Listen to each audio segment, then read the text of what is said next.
kaddu gii ma leen waxoon fii di yéen waa Kees na ngeen xam ne kaddu googu mooy sax ba faw. kere fii bi sëriñ bi yónnee ngërëmam li ngërëm loolee dama caa daal di joggi nag xam naa kanay sëñ Tuubaa xam naa kanay sëñ Saaliwu Mbàkke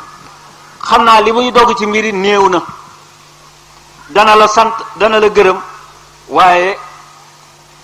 fajug aajo ngoo gi nag néew na bu mu ko waxe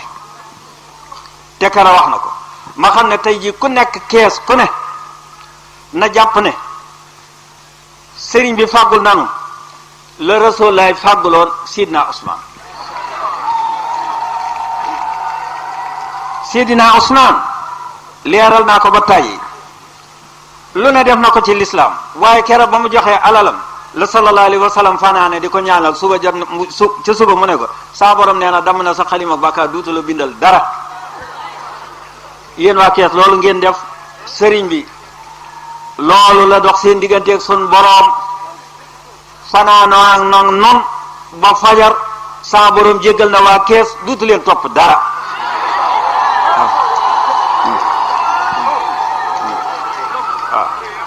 looli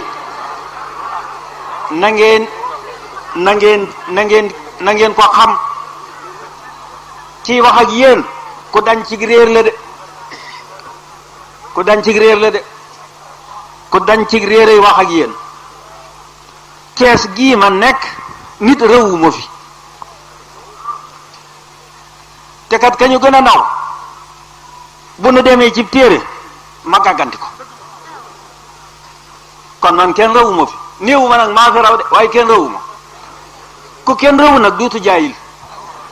kon duma jaayil kon war ngeen maa xam kon lu ngeen seen ma nekk ca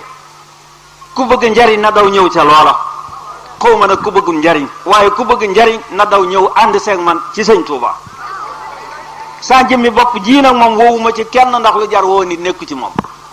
waaye sëñ Tuuba de moom lu jar woo nit a nga ca moom kon nag ci sëñ Touba laa leen woo nun ñëpp nañu ànd wujju sëñ Touba te liggéeyal sëñ Touba